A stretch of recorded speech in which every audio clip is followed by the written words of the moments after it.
বেগম রোকেয়া দিবসে রাজধানীর ওসমানী স্মৃতি মিলনায়তনে এক অনুষ্ঠানে বক্তব্য রাখছেন প্রধান উপদেষ্টা ডক্টর মোহাম্মদ ইউনূস। সরাসরি আমরা যাচ্ছি সেখানে।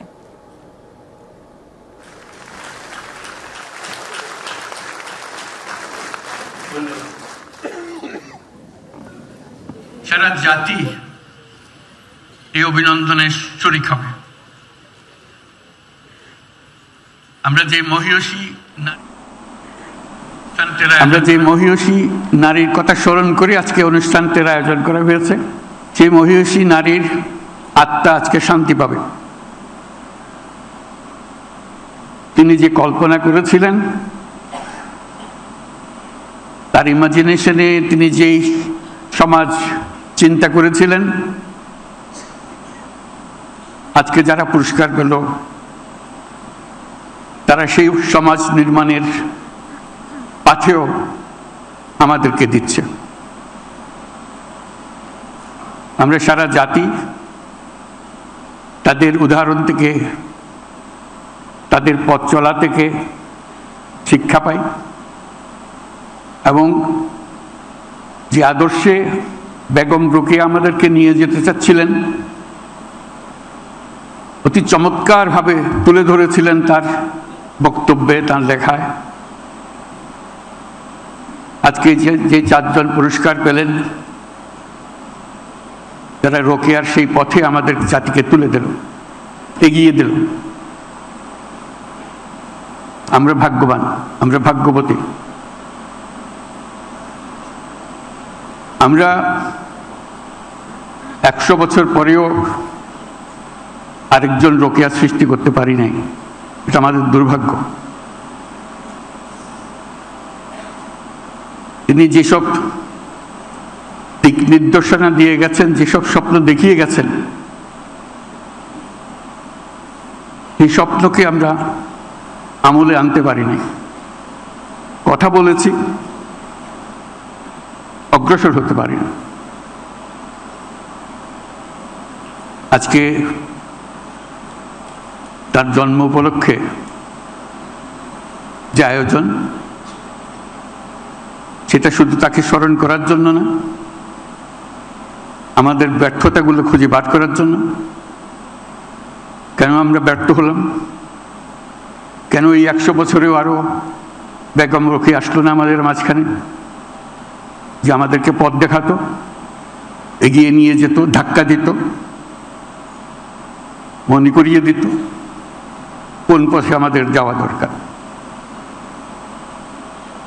100 বছর পরে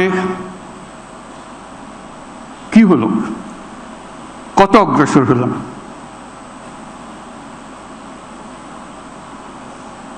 '74 সনে বিরাট দুর্ভিক্ষ হলো, পথে পথে মানুষ মারা গেল। আমরা নির্বাক তাকিয়ে দেখলাম, কিছুই করলাম না। তাদের মধ্যে বহু মহিলার মৃতদেহ, তার সন্তানের মৃতদেহ, কারো হিসেবে 15 লক্ষ মানুষ ওই দুর্ভিক্ষে মারা গিয়েছিল।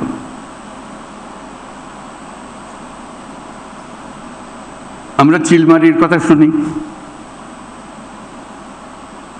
আমরা মঙ্গার কথা শুনি, শুনে পত্রিকার সংবাদের মতো একবার করে এগিয়ে যাই।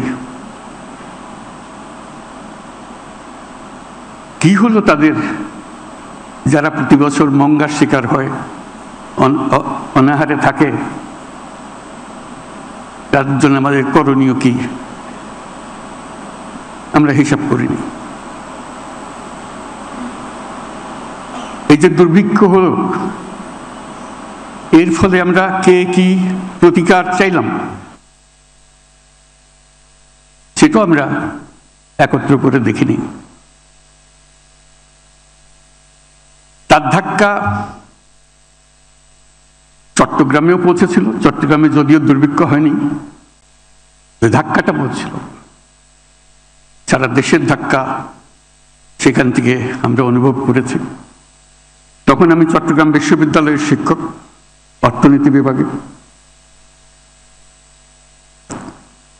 আমরা ধাক্কাটাকে এইভাবে নিতে চেয়েছিলাম, এই বিশ্ববিদ্যালয়ের যদি কোনো অর্থ থাকে তাহলে পাশের যে গ্রাম, সেই গ্রামের উপরেও তো একটা ছাপ থাকতে হবে বিশ্ববিদ্যালয়ের অস্তিত্ব নিয়ে। না হলে কিসের এই বিশ্ববিদ্যালয়, কিসের এই জ্ঞান যার ছোঁয়া পাশের গ্রামে লাগে না? তখন ছাত্রদের নিয়ে ভাবলাম, ছাত্র এবং ছাত্রীদের নিয়ে ভাবলাম, আমরা এই জোবরা গ্রামকে চিরদিনের জন্য দুর্ভিক্ষ থেকে মুক্ত রাখবো। এখানে যেন কোনো অবস্থাতেই দুর্ভিক্ষ ঢুকতে না পারে। সবাই খুশি, সবাই এক পায়ে প্রস্তুত করতে উৎসাহ সহকারে। সেই ছিল আমাদের যাত্রা। শুধু আমরা সারা দেশের কিছু করতে পারবো না, সেই ক্ষমতা আমাদের নেই, কিন্তু আমাদের পাশে একটা গ্রাম আছে, সেটার জন্য আমরা কিছু করতে পারি এবং নিশ্চিত করতে পারি। শুধু করতে পারি না, নিশ্চিত করতে পারি। দুর্ভিক্ষে আঘাতটা কার কাছে প্রথম আসে? মেয়েদের উপরে, শিশুদের উপরে। আমরা চেষ্টা করলাম তাদের সঙ্গে কথাবার্তা বলার জন্য। মেয়েরা আমার সঙ্গে দেখা করবেই না, কিছুতেই না, আমি পুরুষ মানুষ। মেয়েরা গেল, তাদের সঙ্গে কথা বললো, বোঝালো কি করা যায়। সেইটার থেকে এই ঋণ কর্মসূচি শুরু হলো, যেটা পরবর্তী তার বড় আকার ধারণ করলো।